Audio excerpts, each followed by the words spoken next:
कनुआ नाम का एक नाई रहा करता था, जो अपने आप को गांव का सबसे ज्यादा चतुर और चालाक समझता था। एक दिन वह अपनी दुकान में गांव की मुखिया की शेव करते हुए मुखिया को बहुत गौर से देखे जा रहा था। क्या बात है कनुआ नाई, आज तेरा ध्यान दाढ़ी बनाने पर कम, मुझे देखने पर ज्यादा है। कितने बार कहा है आपसे मुखिया जी कि मुझे सिर्फ कनुआ कहा कीजिए, मेरे नाम के आगे नाई मत लगाया करिए। क्यों, अपने नाम के आगे नाई लगाते हुए तुझे शर्म आती है क्या? ऐसी बात नहीं है मुखिया जी, लोग अपने नाम के आगे अपनी जाति लगाते हैं, अपना पेशा नहीं। अबे ये क्यों नहीं कहता कि तुझे अपने नाम के आगे नाई लगाते हुए शर्म आती है? तू एक नाई है, तेरा बाप भी एक नाई था, यहाँ तक कि मैं तेरे दादा को भी जानता था, वो भी नाई थे। तू एक खानदानी नाई है, इसलिए तेरी पहचान तेरे काम से ही होगी। अगर तुझ में कोई काबिलियत है तो छोड़ दे ये काम और कर कोई और काम, लेकिन अपने काम को लेकर कैसी शर्म? अब आपको क्या बताऊं मुखिया जी, मुझे मेरे इसी पेशे से कितनी परेशानी उठानी पड़ रही है, मैं आपको बता नहीं सकता। कैसी परेशानी? मेरी उम्र 40 वर्ष की हो चुकी है, लेकिन कोई भी लड़की मुझसे विवाह करने के लिए तैयार ही नहीं। हाँ, मुझे पता है, क्योंकि तुझे लड़की सुंदर चाहिए, जबकि तूने कभी अपनी शक्ल आईने में नहीं देखी। एक बार मेरे कहने पर अपनी शक्ल आईने में गौर से जरूर देखना। शक्ल का मैं इतना भी बुरा नहीं हूँ मुखिया जी। अगर इतना बुरा नहीं है तो इतना अच्छा भी नहीं है। अब सीधे सीधे बता मुझे, इतनी गौर से क्यों देख रहा था? क्या कहना चाहता है? आपको कैसे पता कि मैं आपसे कुछ बातचीत करना चाहता हूँ? अरे जब अपनी आंखें पढ़ पढ़ कर मेरे चेहरे को इतनी गौर से देखेगा तो मुझे यही लगेगा ना कि तू कुछ कहना चाह रहा है, लेकिन कुछ कह नहीं पा रहा। अब जल्दी बता, क्या कहना चाहता है तू? मुखिया की बात सुनकर कनुआ हिम्मत करके मुखिया से बोला, वो बात ये थी मुखिया जी, अब कैसे बोलूं? अरे अपने मुंह से बोल। हाँ, मुंह से ही बोलूंगा मुखिया जी। आप भी मुखिया जी, आपकी बेटी नंदनी की अभी तक शादी नहीं हुई ना? वो भी लगभग 35 के आसपास ही है। आप अपनी बेटी की शादी मुझसे करा दीजिए। कनुआ की बात सुनकर मुखिया गुस्से से आग बबूला होकर उठकर खड़ा हो गया और उसने जोरदार थप्पड़ कनुआ के गाल पर जड़ दिया। तेरा दिमाग तो ठीक है कनुआ नाई, है? जानता भी है तू क्या बोल रहा है? तेरा बाप मेरे पिता का खास नहीं था, सिर्फ तेरे बाप का लिहाज करके तुझे सिर्फ एक थप्पड़ मारा है। अगर तेरी जगह कोई और ये बोलने की हिम्मत करता ना, तो मैं उसकी मार मार कर हड्डी पसली एक कर देता। तेरी हिम्मत कैसे हुई ये सब सोचने की? मैंने ऐसा क्या गलत कह दिया मुखिया जी? मैंने तो सिर्फ आपकी बेटी से शादी करने के लिए बोला है। अबे बेवकूफ है, तू एक नाई है, नाई। तेरा और मेरी बेटी का रिश्ता नहीं हो सकता, असंभव है। मेरी बेटी के बारे में सोचने से पहले एक बार अपना पेशा तो देख लेता, और चल एक बार को मैं तेरा पेशा भी भूल जाऊं, पर क्या तूने कभी आईने में अपनी शक्ल देखी है? हैं? किसी पुराने पेड़ का घटिया सड़ा हुआ आम दिखता है तू। इतना कहकर मुखिया गुस्से से बाहर चला गया। मुखिया की बात कनुआ को बिल्कुल भी पसंद नहीं आई।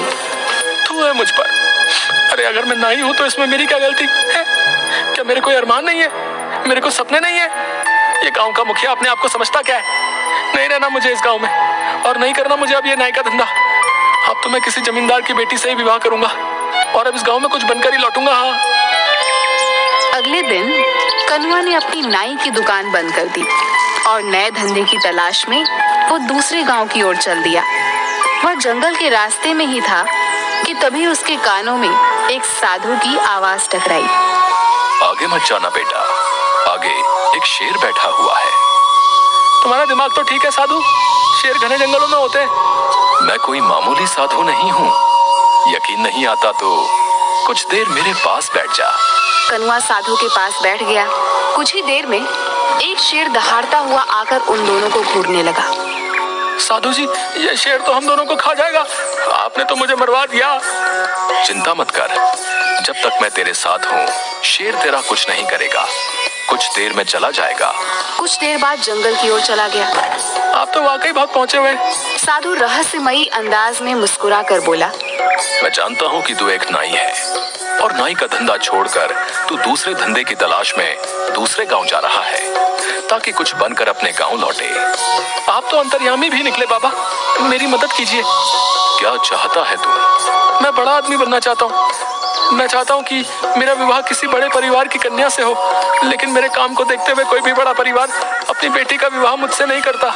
इसीलिए मैंने अपना गांव छोड़ दिया, क्योंकि वहाँ सब मुझे नाई नाई बोलकर ही पुकारते हैं, और इसी वजह से मैं 36 वर्ष तक की उम्र में कुंवारा हूँ।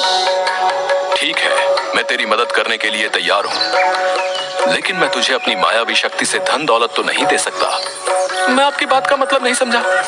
मैं तुझे एक शक्ति दे सकता हूँ। कैसी शक्ति साधु जी?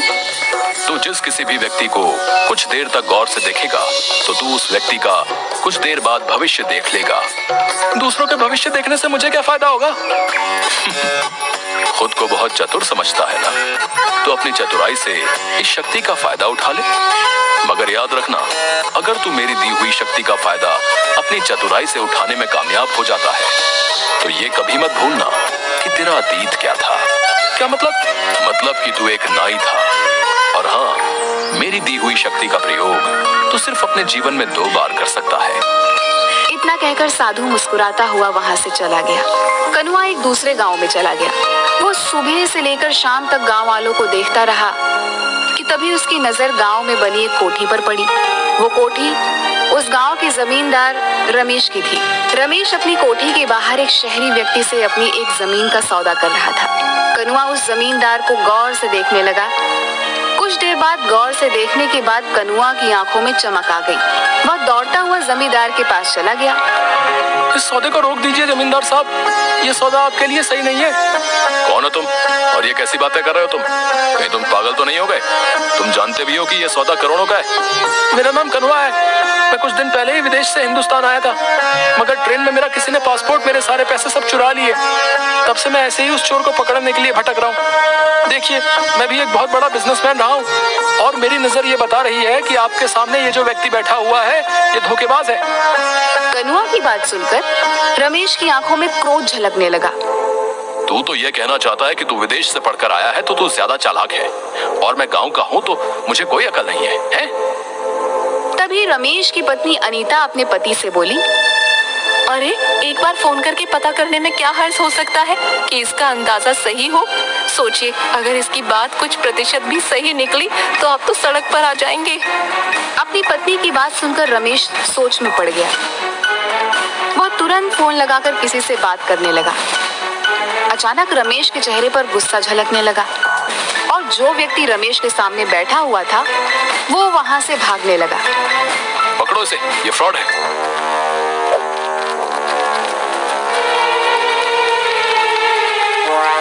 कनुआ ने उस व्यक्ति को तुरंत पकड़ लिया।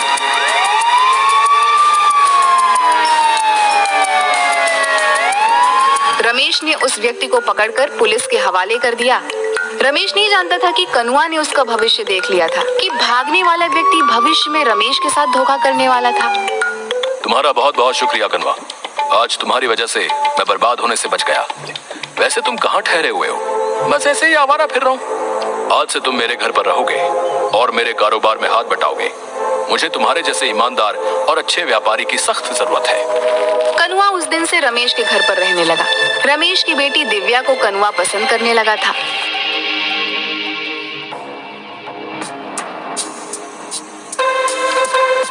एक दिन रमेश अपनी बेटी के साथ कार से शहर जा रहा था कि तभी कनुआ बोला, कहाँ जा रहे हैं आप?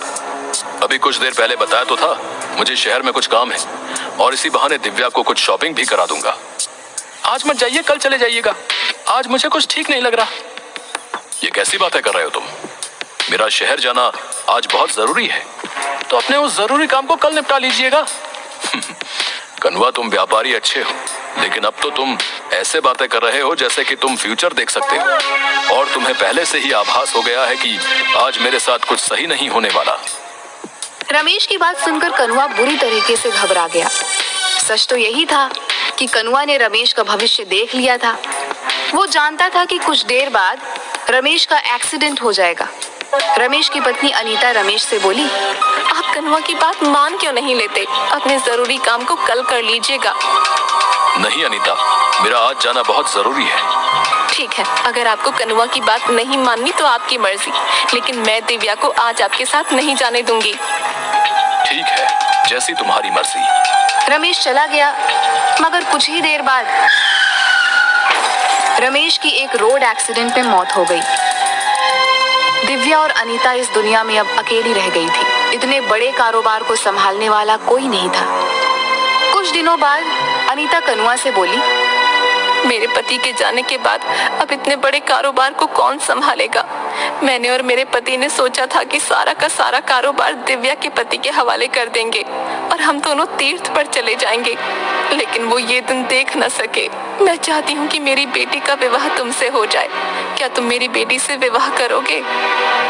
अनीता की बात सुनकर कनुआ के मन में लड्डू फूटने लगे। कनुआ यही तो चाहता था कि उसने तुरंत हामी भर दी और दूसरे दिन दिव्या और कनुआ का विवाह धूमधाम से हो गया। कनुआ रातों रात करोड़पति बन गया, लेकिन गांव वालों से मिले मान सम्मान की वजह से वो खुद को राजा समझने लगा। एक रोज रात के वक्त कनुआ अपनी पत्नी से बोला, देखो तुम मेरी पत्नी हो तो ये तुम्हारे लिए बहुत बड़ी खुशनसीबी की बात है। तुम्हें मेरी सेवा करनी चाहिए। मैं तो आपकी सेवा ही करती हूँ। देखो मैंने ही एक बार तुम्हारे पापा को बर्बाद होने से बचाया था। अगर मैं ऐसा नहीं करता तो वो उसी दिन सड़क पर आ जाते। अच्छा, मेरे पैरों में बहुत ज्यादा दर्द है, मेरे पैर दबा दो। कनुआ की बात सुनकर उसकी पत्नी उसके पैर दबाने लगी। कनुआ लगातार कई घंटों तक अपनी पत्नी से पैर दबाता रहा। थकान से जैसे ही उसकी पत्नी की आंख झपकी, कनुआ तुरंत बोला, जब तक मैं ना कहूँ तब तक तुम्हें रुकना नहीं है। हाँ, इसके बाद तुम्हें मेरा सर भी दबाना है। उस दिन के बाद कनुआ अपनी पत्नी से रोज रात भर पैर दबवाता। एक रोज दिव्या परेशान होकर अपनी माँ से बोली, इन्होंने तो मेरा जीना हराम कर रखा है। रोज रात भर ये मुझसे कभी पैर कभी सर दबाते हैं, मैं सो नहीं पाती। बेटी, लेकिन तू चिंता मत कर। मैंने सुना है कि यहाँ एक बहुत पहुँचे हुए साधु आए हैं जो सबकी मुसीबतें दूर कर रहे हैं। कल मैं तुझे चुपके से उन्हीं के पास ले चलूंगी। अगले दिन दिव्या की माँ अपनी बेटी को उन्हीं पहुँचे हुए साधु के पास ले गई। क्या हुआ बेटी? मेरे पति मुझसे प्यार नहीं करते, मुझसे गुलामों की तरह व्यवहार करते हैं। तुम्हारा पति क्या करता है? दिव्या ने सारी बात साधु को बता दी। दिव्या की बात सुनकर बाबा रहस्यमयी अंदाज में मुस्कुराते हुए दिव्या से बोले, जाओ कल किसी बहाने से अपने पति को मेरे पास भेज देना। क्या वो सुधर जाएंगे? हाँ, मैं अपनी तंत्र मंत्र की शक्ति से उसे बिल्कुल सही कर दूंगा। कल के बाद वो तुम्हारी किसी भी बात से इनकार नहीं कर पाएगा। दिव्या और उसकी माँ खुश हो गई। अगले दिन दिव्या अपने पति से बोली, सुनिए जी, सुना है गांव में बहुत पहुँचे हुए ज्ञानी बाबा आए हैं, आप उनसे मिलकर क्यों नहीं आते? हाँ, मैंने भी सुना है कि गांव में कोई पहुंचा हुआ ज्ञानी बाबा आया है। गांव वाले तो पागल हो गए, पर मैं पागल नहीं हूँ। ऐसा नहीं कहते जी, क्यों ना आप उनसे एक बार मिल आते? तुम्हारा दिमाग तो ठीक है। उस बाबा को कनुआ जमींदार से उल्टा मिलने आना चाहिए। भला मैं वहाँ क्यों जाऊँ? मैं वहाँ पर नहीं जाऊँगा। दिव्या मुंह लटकाकर फिर से साधु के पास चली गई। बाबा वो तो आने को तैयार ही नहीं, वो तो उल्टा मुझसे ये कह रहे हैं कि आपको उनसे मिलने जाना चाहिए। दिव्या की बात सुनकर साधु फिर से मुस्कुराता हुआ बोला, तो किसी बहाने से अपनी माँ के साथ कुछ देर के लिए दोपहर के वक्त यहाँ पर आ जाना। तुम्हारी गैर मौजूदगी में मैं तुम्हारे घर पर जाकर तुम्हारे पति का तंत्र मंत्र से सही से इलाज कर दूंगा। दिव्या, दिव्या, कहाँ हो तुम? तभी कोई जोर जोर से दरवाजा पीटने लगा। अब ये दरवाजा भी मुझे खुद ही खोलना पड़ेगा। बताओ कैसे दिन आ गए हैं। अब दरवाजा खोलने भी मैं स्वयं ही जाऊं। इतना बोलकर कनुआ ने दरवाजा खोल दिया, मगर सामने का नजारा देखकर तो वह बुरी तरीके से डर गया। उसके सामने उसके पुराने गांव का मुखिया खड़ा था, जो तुरंत अंदर आ गया। मुखिया जी, आप यहाँ कैसे? अच्छा, तो तू नाईगिरी छोड़कर यहाँ जमींदार बना बैठा है? अगर मैं तेरी पत्नी और गांव वालों को बता दूं कि तूने कभी विदेश की शक्ल नक्शे में भी नहीं देखी, बल्कि तू एक नाई है, तो कभी सोचा है ये गांव वाले तेरे साथ क्या करेंगे? तेरी मार मार कर हालत खराब कर देंगे और तुझे इन लोगों के साथ फ्रॉड करने के जुर्म में जेल हो जाएगी। सोच, तेरी पत्नी की नजरों में तेरी क्या इज्जत रह जाएगी। मुखिया जी, मैंने आपका क्या बिगाड़ा है? आप भला ये किसी को क्यों बताएंगे? तेरी पत्नी दिव्या मेरी दूर की रिश्तेदार है। क्या? और सुन कनुआ, तेरी पत्नी को मैंने सब बता दिया है। वो बेचारी तेरे आतंक से बेहद परेशान हो चुकी थी। मुझसे उसका दुख देखा नहीं गया। ये आपने क्या किया मुखिया जी? वो गांव में आप सबको बता देगी, मैं बर्बाद हो जाऊंगा। नहीं, मैंने उसे मना कर दिया है कि ये राज वो किसी को नहीं बताएगी, लेकिन उसने एक शर्त रखी है। कैसी शर्त?